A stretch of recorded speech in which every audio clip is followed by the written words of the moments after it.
and he ain't going to be good. Right. Because you need someone to guide you. I was very fortunate that I had good comics looking out for me when I was a young comic, and the culture in New York is also strong. I mean, like, you know, Colin, Quinn, and Dave Attell when I was young were like very like, oh, this is how you be a comedian. Yeah. You keep turning over new shit, and you keep like I'm on the early shows a lot at the Comedy Cellar, and I'm usually like following either Colin or Jim Norton, and they're so prolific, like. They're just always taking chances. They don't give a fuck.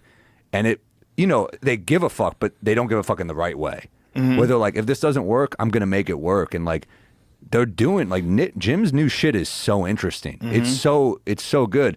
I mean, but it's all like veteran leadership, and it all bleeds down to like, yes. And then we want to do that for the next generation. Like I'm excited when I see funny young comics.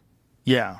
Yeah, me too. There's young comics at the Cellar, like Maddie Weiner is a fucking killer. Like, she's a young comic who's, you know, there's like Ethan Simmons Patterson, Daniel Simonson. They're like young fucking killers at the Cellar. And you're like, oh, fuck. I used to be the guy who would go up and kill. And now I'm like, fuck, I got to turn over jokes. And then they're going to become like, you know, it's all good for the culture, you know? It is. It's good for the culture, and it's good for us. It's good for you selfishly to be generous. Because those people that are coming up, the better they do, the more it's going to fuel you, and you're going to do better.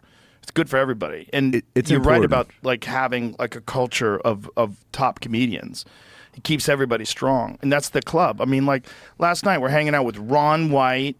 There's fucking Brian Simpson, I've never met Tony him. I'm a Hinchcliffe. fan. Oh, he's the best. He's such a